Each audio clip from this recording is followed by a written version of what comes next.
Direct ಆಗಿ ಹಾಗೂ indirect ಆಗಿ ಕೊಡ್ತಾನೆ ಇದ್ದಾರೆ. ಪಂಚಪುರಾಣದವರ ಗೊತ್ತಿದೆ, ಈಗಿನ ಪ್ಯಾಟ್ರನ್ ಇದ್ದಾರೆ. ಅಂದ್ರೆ ಇದಕ್ಕೊಂದು ಗೌರವ ಪೂರ್ಣವಾದಂತಹ ಒಂದು ಸ್ಥಾನದಲ್ಲಿ ಆಡಳಿತಗಾರರಿದ್ದಾರೆ. ಹಾಗೂ ನಿವೃತ್ತ ನ್ಯಾಯಾಧೀಶರು ಕರ್ನಾಟಕ ಉಚ್ಚ ನ್ಯಾಯಾಲಯದಿಂದ. ಹಾಗೂ ಅದರ ಜೊತೆಗೆ ಡಾಕ್ಟರ್ ರಾಜಶೇಖರ್ ಅವರು ಕೂಡ ನಮ್ಮ ಬೆಳಗಾವಿಯಲ್ಲಿ ದೊಡ್ಡ ಪ್ರಮಾಣದಲ್ಲಿ 3ನೆಯ ಅಂತಾರಾಷ್ಟ್ರೀಯ ಒಂದು ಮೆಡಿಕಲ್ ಕಾನ್ಫರೆನ್ಸ್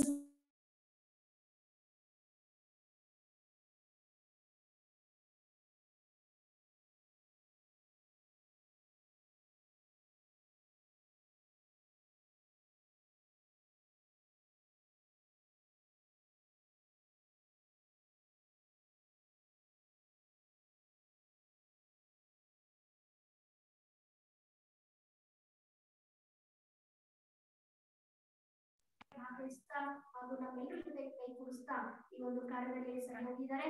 ಸೊ ಅವರಿಗೆ ಮತ್ತೊಮ್ಮೆ ಹಾರ್ದಿಕ ಸ್ವಾಗತವನ್ನು ಕೊಡ್ತಾ ಅವರಿಗೆ ಪುಷ್ಪ ಮತ್ತು ತಿಲಕದಿಂದ ಸ್ವಾಗತಿಸಬೇಕು ಅಂತ ನನ್ನ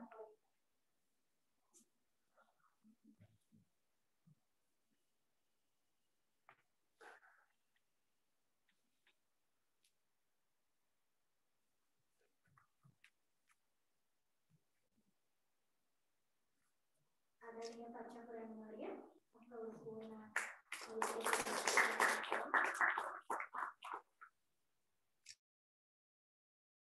ಹಾಗೆ ಡಾಕ್ಟರ್ ರಾಜಶೇಖರ್ ಅವರಿಗೆ ಕೂಡ ತಿಲಕ ಹಾಗೂ ಪುಷ್ಪದಿಂದ ಸ್ವಾಗತ ಮಾಡ್ತಾರೆ.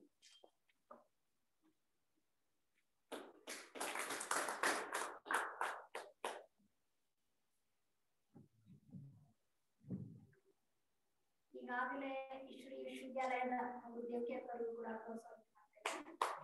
ಈಗಾಗಲೇ ಏನು ಕಾರ್ಯಕ್ರಮದ ಉದ್ಘಾಟನೆ ಔಪಚಾರಿಕವಾಗಿ ಮೌಂಟ್ ಅಬುನಲ್ಲಿ ಆಯಿತು.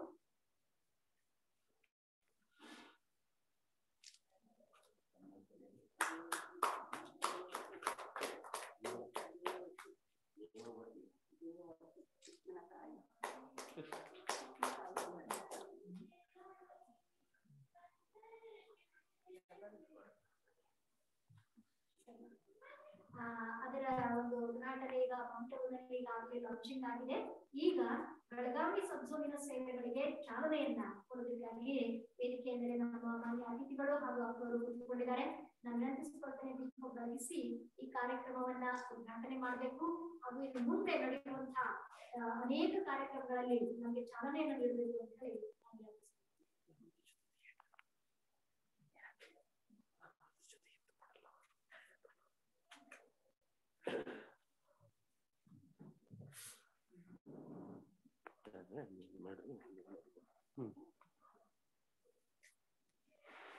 ನೋಡಿದ್ರೆ 2-3 ವರ್ಷಗಳಿಂದ ಈ ಲಾಕ್ಡೌನ್ ಕಾರಣಕ್ಕಾಗಿ ನಾವು ಯಾವ ಕಾರ್ಯಕ್ರಮಗಳನ್ನು ಮಾಡಕ್ಕಾಗಿರ್ಲಿಲ್ಲ.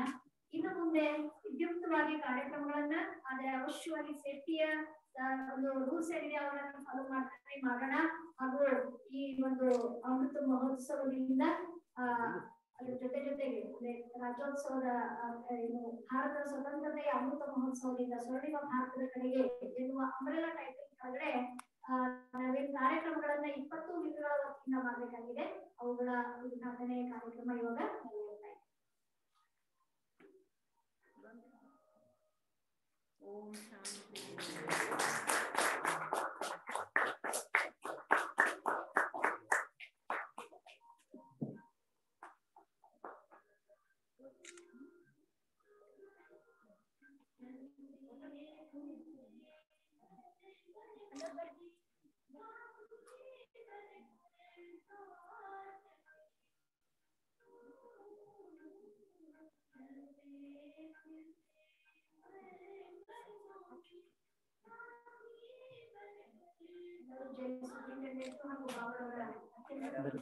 ನಿಯಮಿತ ವಿದ್ಯಾರ್ಥಿಯಾಗಿ ಇವಾಗ ಬರ್ತಾ ಇದ್ದಾರೆ.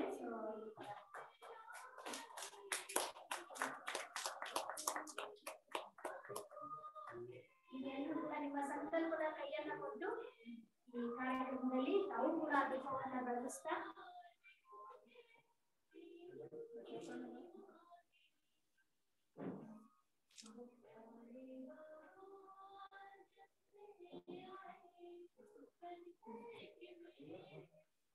ಬನ್ನಿ ಎಲ್ಲ ದೊಡ್ಡಣ್ಣ ಎಲ್ಲರೂ ಬಂದು ದೀಪ ಬೆಳಗಿಸ್ಲಿಕ್ಕೆ ಸಹಯೋಗ ಕೊಡ್ರಿ. ಎಲ್ಲರೂ ಬರ್ರಿ ಅಣ್ಣ. ಮಾತೆಯರು ಬನ್ನಿ, ಮಾತೆಯರು ಬನ್ನಿ, ಬನ್ನಿ ಬನ್ನಿ, ಒಂದಿಬ್ಬರಾದ್ರು ಬನ್ನಿ.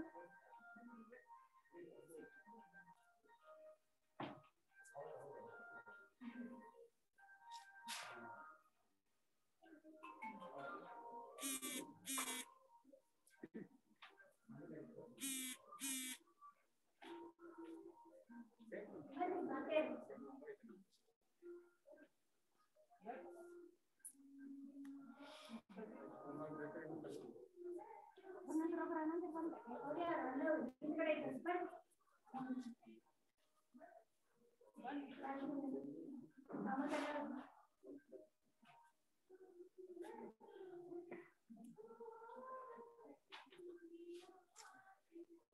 ಈಗ ಒಂದು ಜ್ಯೋತಿಯಿಂದ ಇನ್ನೊಂದು ಜ್ಯೋತಿಯನ್ನ ಬೆಳಗಿಸ್ತೀವಿ. ಅದೇ ರೀತಿ ಈಗ ತಾನೇ ಮುಜ್ಮೋನ್ ಮಹೇಶ್ ಹೇಳಿದ್ದಾರೆ, ಎಲ್ಲರೂ ಆತ್ಮ ಜ್ಯೋತಿಯನ್ನ ಬೆಳಗಿಸ್ಬಿಟ್ರೆ ಈ ಭಾರತದಲ್ಲಿ ಏಕತೆನೂ ಬರುತ್ತೆ ಹಾಗೂ ಈ ವಿಶ್ವ ಗುರುವಾಗಲಿಕ್ಕೆ ಭಾರತ ನೆರವೇರುತ್ತೆ. ಅದಕ್ಕಾಗಿ ಎಲ್ಲರೂ ಕೂಡ ದೀಪವನ್ನು ಬೆಳಗಿಸಿ ಕಾರ್ಯಕ್ರಮವನ್ನ ಇಡೀ ಸಬ್ಝೋನಿನಲ್ಲಿ ಏನು ಕಾರ್ಯಕ್ರಮಗಳನ್ನ ಇದು ಮಾಡಬೇಕಾದ್ರೆ ಮುಂದೆ ಸ್ಟಾರ್ಟ್ ಮಾಡಲಿಕ್ಕೆ ಒಳ್ಳೆಯ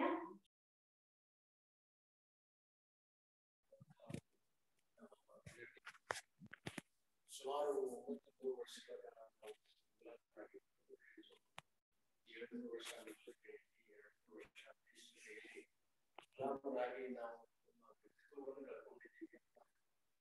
ಆ ವ್ಯಕ್ತಿತ್ವವನ್ನು ತಿರುಗಿ ಇರುವಂತಹ ಈ ಕಾರ್ಯಕ್ರಮಗಳು ಆಗಬೇಕು. ಅವರು ನಮ್ಮ ಈ ಸಂಸ್ಥೆಯ ಬಗ್ಗೆ ಹೆಚ್ಚು ಒತ್ತಿ ಹೇಳಿದ್ರು. ಯಾಕಂತಂದ್ರೆ ನೋಡಿದವರೆಲ್ಲ ಯಶಸ್ವಿ ಕಾರ್ಯಕ್ರಮಗಳನ್ನ ಮಾಡ್ತಾ ಇದ್ದಾರೆ. ಒಕ್ಕಲಿಗರಾಗಿ, ತೆಲುಗಿಗಾಗಿ, ಡಾಕ್ಟರ್ಗಾಗಿ, ಎಲ್ಲ ನಾಗರಿಕರಿಗಾಗಿ ಎಲ್ಲಾ ಒಂದು ವಿಷಯನೂ ಸಹಿತ ಕಾರ್ಯಕ್ರಮಗಳನ್ನು ನೋಡಿ ಅವ್ರು ಇಂಥ ಒಂದು ವಿಶ್ವಾಸ ಈ ಸಂಸ್ಥೆ ದೇಶವನ್ನ ಒಂದು ಪ್ರಗತಿಯತ್ತ ಕರೆದುಕೊಂಡು ಸುಮಾರು ಮುಂದಿನ 25 ವರ್ಷಗಳಲ್ಲಿ ಸ್ವರ್ಣಿಮ ಭಾರತೀಯರು ಏನದು ತತ್ವ ಇದೆ, ಒಂದು ಹೆಡ್ಲೈನ್ ನಾವು ಮಾಡಿದ್ದೀವಲ್ಲ, ಅದನ್ನ ಸಾರ್ಥಕ ಮಾಡುವಂತಹ ಕಾರ್ಯಕ್ರಮಗಳನ್ನು ನಾವು ಹಾಕೋಬೇಕು ಅನ್ನುವಂತಹ ವಿಷಯಗಳು ಬಹಳಷ್ಟು ಪ್ರತಿಪಾದಿಸಿದ್ರು. ಸಾಮಾನ್ಯವಾಗಿ ಏನಾಗಿದೆ ಅಂತಂದ್ರೆ ನಾವು ನಮಗೆ ಹೇಳ್ತಾರೆ ಸಾಮಾನ್ಯವಾಗಿ ಬಹಿರಂಗ ಶುದ್ಧಿ ಮತ್ತು ಅಂತರಂಗ ಶುದ್ಧಿ ಎರಡು ಇರಬೇಕು. ಬಹಿರಂಗ ಶುದ್ಧಿ ಹೊರಗಡೆ ಇರೋದನ್ನೆಲ್ಲ ಸ್ವಚ್ಛ ಮಾಡಲಿಕ್ಕೆ ಪ್ರಧಾನಮಂತ್ರಿಗಳು ಕೆಲಸ ಮಾಡ್ತಾ ಇದ್ದಾರೆ. ಅವರ ಆಧ್ಯಾತ್ಮಿಕ ಸಂಸ್ಥೆಗಳು ಏನು ಇದಾವಲ್ಲ ಇವು ಅಂತರಂಗ ಶುದ್ಧಿಯನ್ನು ಮಾಡುವಂತಹ ಸಂಸ್ಥೆಗಳು. ಯಾವಾಗ ಹೊರಗಿಂದ ಸ್ವಚ್ಛ ಆಗುತ್ತಲ್ಲ ಅಂಟುಗಳಿಂದ ಸ್ವಚ್ಛ ಆಗುತ್ತೆ. ಅಂತ ಒಂದು ಸ್ವಚ್ಛತೆಯ ಕಾರ್ಯಕ್ರಮವನ್ನು ನಮ್ಮ ಮನೆಯಲ್ಲಿ ನಮ್ಮಲ್ಲಿ ಆ ಒಂದು ಒಳ್ಳೆಯತನ ಅಥವಾ ಒಂದು ದೇಶವನ್ನು ಮುನ್ನಡೆಸುವಂತಹ ಒಂದು ಶಕ್ತಿಯನ್ನು ವಿಶ್ವಾಸವನ್ನು ತೋರಿಸಿದ್ದಾರೆ.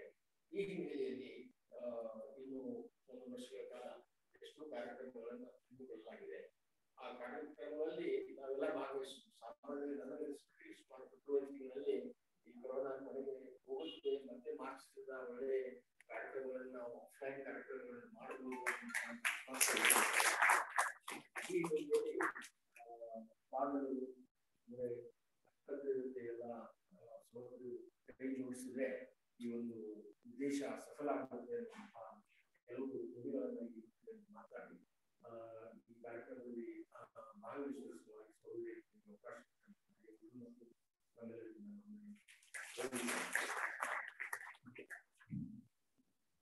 ಧನ್ಯವಾದಗಳು ನನಗೆ.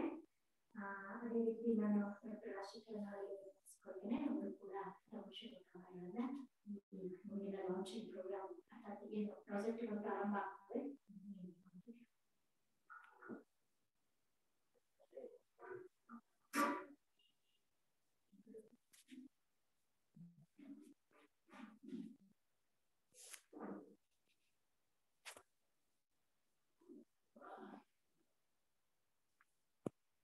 ಈ ಸುಂದರ ಹೆಮ್ಮೆಯ ಸಂತೋಷದ ಭಾವನಾತ್ಮಕವಾದ ಸಮಾರಂಭ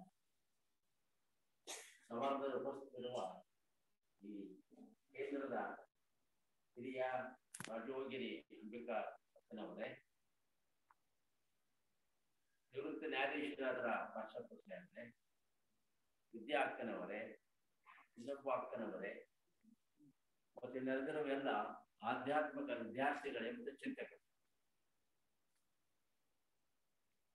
ಇಂಥ ಕಾರ್ಯಕ್ರಮದಲ್ಲಿ ಭಾಗವಹಿಸಲಿಕ್ಕೆ ನನಗೂ ಅನುಕೂಲ ಮಾಡಿಕೊಟ್ಟಿದ್ದು ವಿದ್ಯಾ ಅವರಿಗೆ ಅಭಿನಂದನೆ ಹೇಳ್ತೀನಿ ಮತ್ತು ಬಹಳ ಸಂತೋಷವಾಗ್ತದೆ.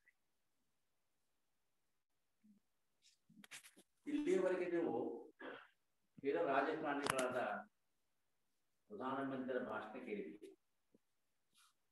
ಅದನ್ನ ಕೇಳಿದ್ರೆ ನಾವ್ ಹೇಳದೇನೆ ಗೊತ್ತಿಲ್ಲ, ಎಲ್ಲ ಹೇಳ್ಬಿಟ್ಟಾರ. ಕಳೆದ 7 ವರ್ಷದ ಹೇಳ್ಕೊಂತ ಬಂದ್ರೆ ಎಲ್ಲ ಪೂರ್ತಿ ಹೇಳ್ಬಿಟ್ಟಾರೆ. ಈ 75 ವರ್ಷದ ಸ್ವಾತಂತ್ರ್ಯದ ವಿಚಾರದಲ್ಲಿ ನಮ್ಮ ಭಾರತ ಬಂಗಾರದ ದೇಶ ಆಗಬೇಕು ಅಂತ ಅವರು ಸಂಕಲ್ಪ ಮಾಡ್ತಾರೆ. ವರ್ಣೀಯ ಭಾರತ ಅಂದ್ರೆ ಬಂಗಾರದ ಭಾರತ.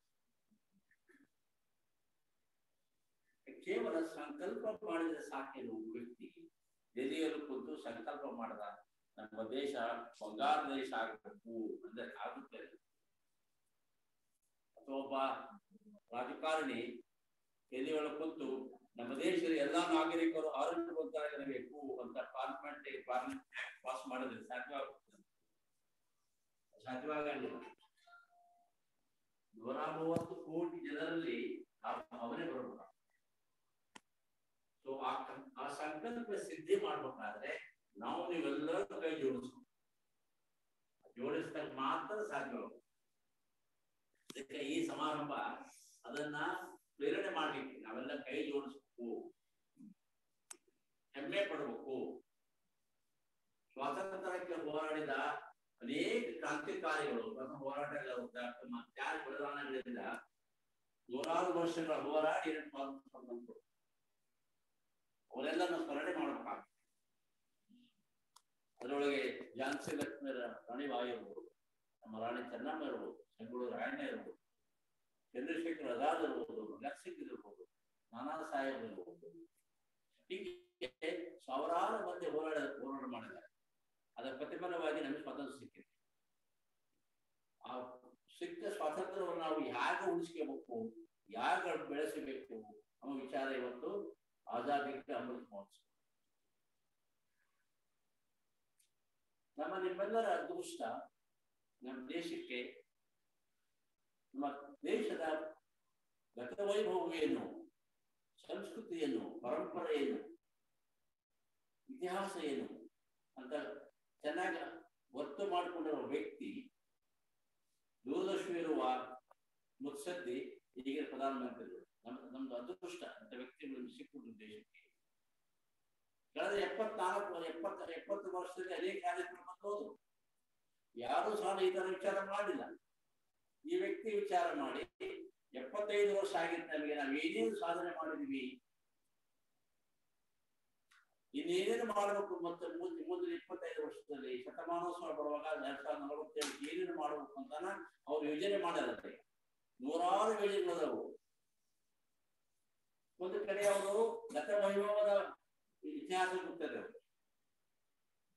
5,000 ವರ್ಷಗಳ ಇತಿಹಾಸ ನಮ್ಮ ಭಾರತದೇನು, ಎಷ್ಟು ಮುಂದುವರೆದಿದೆ ನಾವು ವಿಜ್ಞಾನದಲ್ಲಿ, ಆರೋಗ್ಯದಲ್ಲಿ, ಮತ್ತೆ ಸೈನಿಕರ ಸಂದರ್ಭದಲ್ಲಿ ಸಮನ್ವಯರಲ್ಲೂ ಎಲ್ಲಿಯವರೆಗೆ ನಮ್ಮ ದೇಶ ಶಾಂತಿ, ಸಮನ್ವಯ, ಸಹೋದರತ್ವ ಇರಲು ವಿಕಾಸ ಆಗಲಿ ಸಾಧ್ಯವಿದೆ. ನಮಗೆಲ್ಲರಿಗೂ ಗೊತ್ತಿರೋ ಹಾಗೆ ಇಷ್ಟು ದೊಡ್ಡ ವ್ಯಕ್ತಿ ನಮ್ಮ ದೇಶದಲ್ಲಿ ಆಳ್ವಿಕೆ ನಡೆಸ್ತಾರೆ.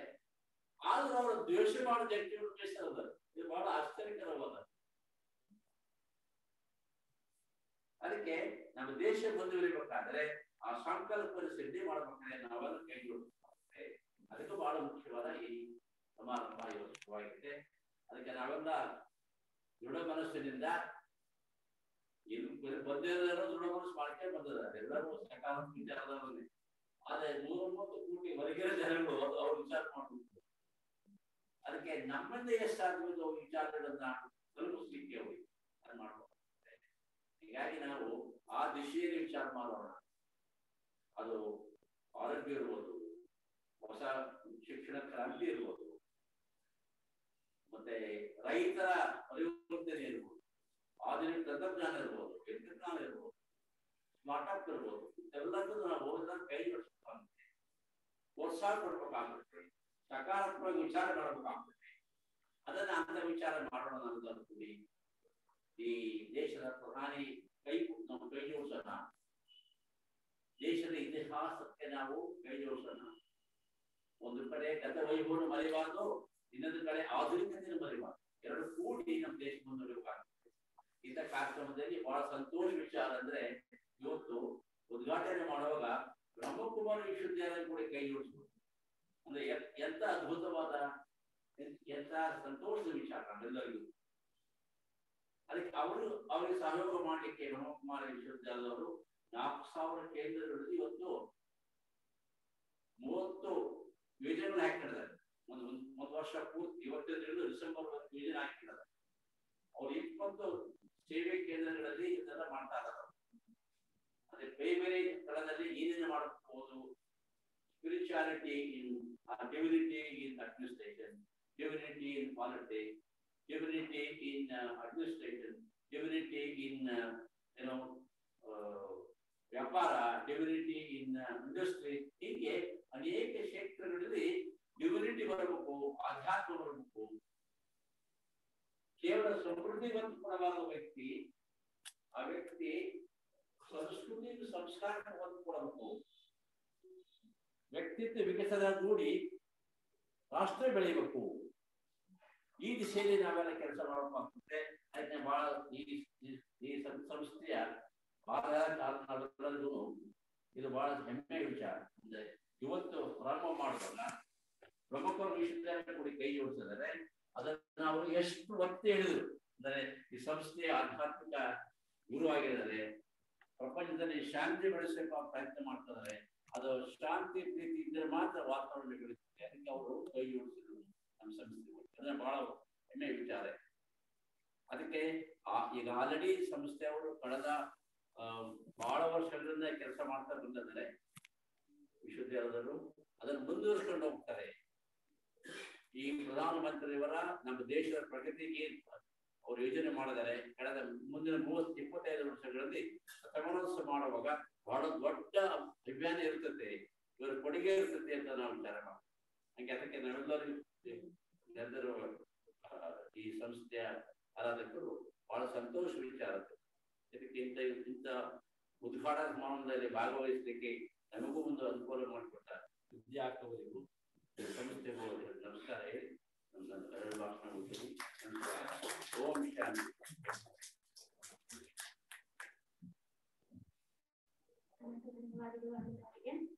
ಸಾಯಂಕಾಲ ಆಕ್ಚುಲಿ ನಾವು ಈ ತರ ಕಾರ್ಯಕ್ರಮ ಮಾಡ್ಬೇಕು ಅಂತಿರ್ಲಿಲ್ಲ. ಯಾಕಂದ್ರೆ ಸೈಲೆನ್ಸ್ ವ್ಯಾಲಿಯಲ್ಲಿ ಇರ್ಬೇಕು ಅಂತ ಅನ್ಕೊಂಡಾಗ ಬೆಳಗಾವಿ ಅಟ್ಲೀಸ್ಟ್ ಬೆಳಗಾವಿ ಊರಿನ 15 ಸೇವಾ ಕೇಂದ್ರಗಳೇನಿದಾವ ಅವ್ರಿಗಾದ್ರೂ ಸೇರ್ಸೋಣ ಅಂತ ಇತ್ತು.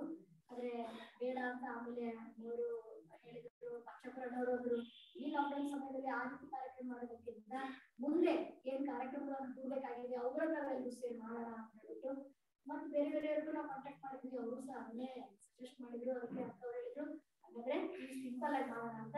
ಸೊ ನಾನು ನೆನ್ನೆ ಸಾಯಂಕಾಲ ಆಯ್ತ ತಕ್ಷಣನೇ ಒಪ್ಕೊಂಡ್ಬಿಟ್ಟು ಅಣ್ಣವರು ಹಾಗೂ ಅಚ್ಚಪ್ಪಣ್ಣವರು ಒಪ್ಕೊಂಡ ತಕ್ಷಣವೇ ನಮ್ಮ ಜೊತೆ ಬಂದಿದ್ದಾರೆ. ಬಹಳಷ್ಟು ಸಂತೋಷ ಆಯ್ತು. ಅನಂತ ಧನ್ಯವಾದಗಳು.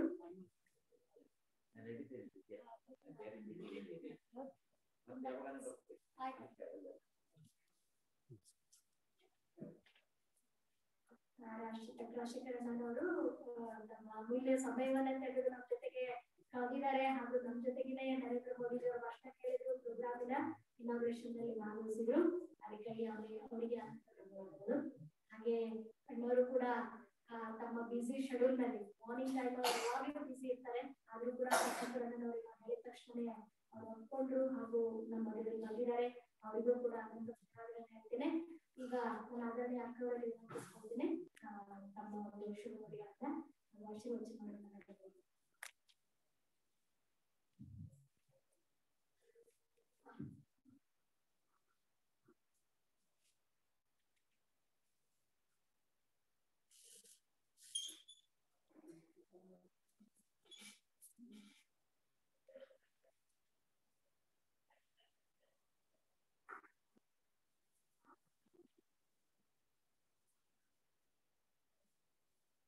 ಓಂ ಶಾಂತಿ.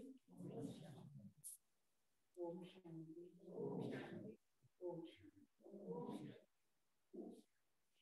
ಪರಮ ಪ್ರಿಯ ಪರಮ ಪೂಜ್ಯ ಪರಮಪಿತ ಪರಮ ಶಿಕ್ಷಕ ಪರಮ ಸದ್ಗುರುವಿನ ಕಣ್ಮಣಿಗಳಾದಂಥ ಆದರಣೀಯ ಕಶ್ಯಪುರನ್ನರು ಹಾಗೂ ರಾಜಶೇಖರನ್ನು ಹಾಗೂ ವೇದಿಕೆಯರು ವಿದ್ಯಾರ್ಥಿಗಳು ಹಾಗೂ ಎಲ್ಲ ನನ್ನ ದೈವಿ ಪರಿವಾರ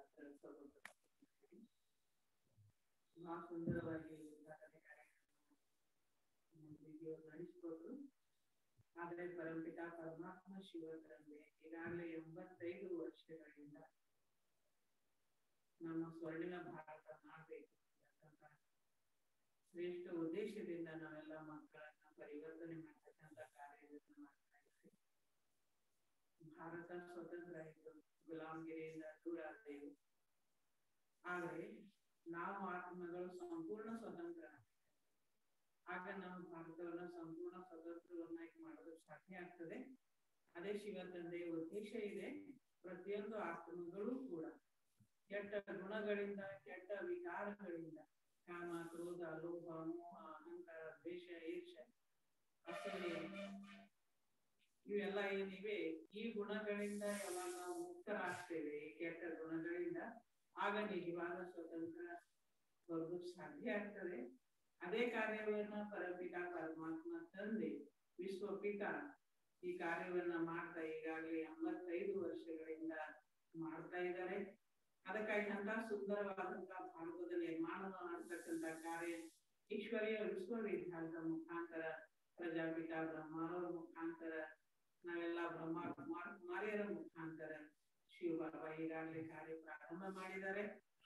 ಆದ್ರೆ ಈಗ ಅವರು 75 ವರ್ಷಗಳ ಸ್ವತಂತ್ರ ಆಯ್ತು ಅಂತ. ಆದ್ರೆ ಸಂಪೂರ್ಣ ಸ್ವತಂತ್ರತೆ ಆಗ್ಬೇಕಾದ್ರೆ ಈ ಕೆಟ್ಟ ಗುಣಗಳ ನಿರ್ಮೂಲನೆ ಆದಾಗ ಸಂಪೂರ್ಣ ಸ್ವತಂತ್ರತೆ ಹಾಗೂ ಅಮೃತ ಮಹೋತ್ಸವ ಅಥವಾ ಸುವರ್ಣ ಯುಗ ಬರೋದಕ್ಕೆ ಸಾಧ್ಯ ಆಗ್ತದೆ. ಆ ಕಾರ್ಯಗಳನ್ನ ಮಾಡೋದಕ್ಕಾಗಿನೇ ನಾವೆಲ್ಲ ಹೋಗ್ತೇವೆ. ಈಗೆಲ್ಲಾ ಕಾರ್ಯಕ್ರಮಗಳನ್ನ ಮಾಡೋದು ಅದಕ್ಕಾಗಿ ಅಂದ್ರೆ ಎಲ್ಲರಲ್ಲಿರ್ತಕ್ಕಂಥ ಕೆಟ್ಟ ಗುಣಗಳ ನಿರ್ಮೂಲನೆ ಮಾಡಿ ನಿಜವಾದ ಸ್ವತಂತ್ರತೆಯನ್ನ ಹೇಗೆ ತರಬೇಕಾಗಿದೆ ಅಂತಕ್ಕಂಥ ಮಾತನ್ನ ಎಲ್ಲರಿಗೂ ತಿಳಿಸೋದಕ್ಕೋಸ್ಕರನೇ ಈಶ್ವರೀಯ ವಿಶ್ವವಿದ್ಯಾಲಯದಲ್ಲೂ ಕೂಡ 40,000 ಸೇವಾ ಕೇಂದ್ರದವರು ಈ ಯೋಜನೆಯನ್ನ ಹಾಕೊಂಡು ಗವರ್ಮೆಂಟ್ ದವರೇ ಶಾಮೀಲಾಗಿ ಈ ಕಾರ್ಯಕ್ರಮವನ್ನ ಮಾಡ್ತಾ ಇದೆ. ಈ ಕಾರ್ಯಕ್ರಮ ಅವಶ್ಯವಾಗಿ ಯಶಸ್ವಿಯಾಗಿ ಸಾಗ್ತದೆ. ಯಾಕೆಂದ್ರೆ ಎಲ್ಲರೂ ಕೂಡ ಯಾರು ನಮ್ಮ ಜೊತೆಗಿದ್ದಾರೆ, ಸ್ವತಃ ಶಿವತಂದೆ, ಪ್ರಜಾಪಿತ ಬ್ರಹ್ಮ ನಮ್ಮ ಜೊತೆಗಿದ್ದಾರೆ, ಎಲ್ಲ ದಾದೀಜಿಯವರು ನಮ್ಮ ಜೊತೆಗಿದ್ದಾರೆ. ಅಂದ್ರೆ ಈ ಕಾರ್ಯ ಅವಶ್ಯವಾಗಿ ಯಶಸ್ವಿಯಾಗಿ ನಡೀತದೆ. ಈ ರೀತಿ ನಾವೆಲ್ಲರೂ ಕೂಡಿ ಭಾರತವನ್ನ ಹಾಗೂ ಎಲ್ಲರನ್ನೂ ಕೂಡ ಸ್ವತಂತ್ರವನ್ನಾಗಿ ಮಾಡಿ ನಿಜವಾದ ಅಮೃತ ಮಹೋತ್ಸವವನ್ನು ಆಚರಣೆ ಮಾಡಿ ಸುವರ್ಣ ಯುಗ ಅಂತಕ್ಕಂಥ ಸೇವೆಯನ್ನ ನಾವೆಲ್ಲರೂ ಕೂಡಿ ಮಾಡೋಣ. ಓಂ ಶಾಂತಿ.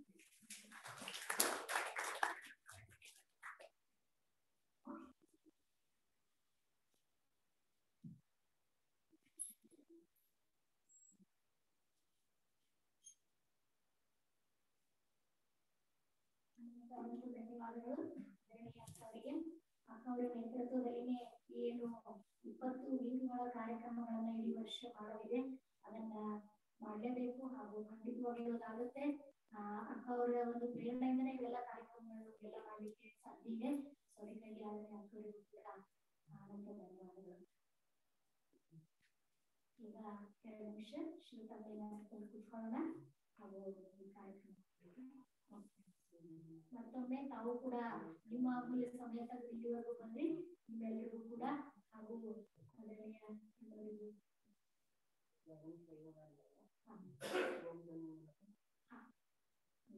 ಎಲ್ಲರಿಗೂ ಕೂಡ ಮತ್ತೊಮ್ಮೆ ಧನ್ಯವಾದಗಳನ್ನ ಅರ್ಪಿಸ್ತಾ ಈಗ ಓಂ ಧ್ವನಿಯ ಜೊತೆಗೆ ಈ ಕಾರ್ಯಕ್ರಮವನ್ನ ನಡೆಸೋಣ. ದೇವಿಯಕ್ಕರು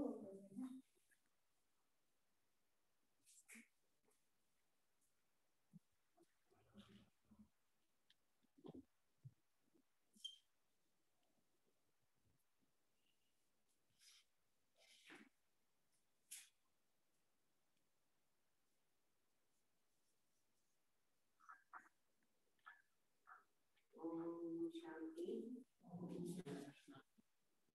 ಕೈಗೆಲ್ಲ ಕೈಗಲ್ಲ, ನಮ್ಮ ದೇಶಕ್ಕೆ ನಾವು ಸಾಕಲ್ಲ, ಇಡೀ ವಿಶ್ವವೇ ನಮ್ಮ ಕುಟುಂಬ, ಎಲ್ಲರೂ ಚೆನ್ನಾಗಿರ್ಬೇಕು ಅನ್ನೋದೇ ಉದ್ದೇಶ ಇರ್ತದೆ. ದಾರಿ ಬಟ್ಟೆಲ್ಲ ಇಲ್ಲಿವರೆಗೆಲ್ಲ ಕೇಳಿದ್ರಿ. ಈಗ ನಮ್ಮ ಓಂ ಧ್ವನಿಯ ಪ್ರಕಂಪನಗಳು ನಮ್ಮ ನಮ್ಮ ದೇಶದಲ್ಲಿ ಅಷ್ಟೇ ಅಲ್ಲ, ವಿಶ್ವದ ಪ್ರತಿ ಆತ್ಮಕ್ಕೂ ಟಚ್ ಏನು ವಿಶೇಷಗಳಪ್ಪ ಈ ಜಗತ್ತಿನಲ್ಲಿ ಜಗತ್ತಿನ ಜನರು ಅದು ನೋಡ್ತಾ ಇದ್ದಾರೆ. ಪ್ರತಿ ದೇಶದವರು ಅದಕ್ಕೆ ಅವರ ಆತ್ಮಕ್ಕೂ ಅದು ಟಚ್ ಆಗಬೇಕು. ಆ ರೀತಿಯಲ್ಲಿ ಪರಮಾತ್ಮನ ನೆನಪಿನಲ್ಲಿ ಮನಸ್ಸು ಬುದ್ಧಿ ತೊಡಗಿಸಿ ಏಕಾಗ್ರತೆಯಿಂದ ಹೋಗುತ್ತದೆ ಅಂತ ಹೇಳೋಣ. ನಾನು ಮೊದಲು ಹೇಳ್ತೀನಿ, ಪ್ರತಿ ಸಲದಂತೆ ನಂತರ ನೀವು ಹೇಳ್ತೀನಿ. ಸರ್ವಶಕ್ತಿಮಾನ್ ತಂದೆ ಸ್ಮೃತಿ ಮಾಡಿಕೊಡ್ರಿ.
ಸರ್ವಶಕ್ತಿಮಾನ್ ತಂದೆಯ ಸ್ಮೃತಿಯಿಂದ ಶುಭ ಮಳೆಯಲ್ಲ, ಶುಭ ಭಾವನೆ, ಶುಭ ಕಾಮನೆ ಕೊಡ್ತಾ ಎಲ್ಲರೂ ಒಳ್ಳೆಯದಾಗಲಿ, ಎಲ್ಲರೂ ಕಲ್ಯಾಣ ಮಾಡುತ್ತಾನೆ. ಓಂ ಶಾಂತಿ.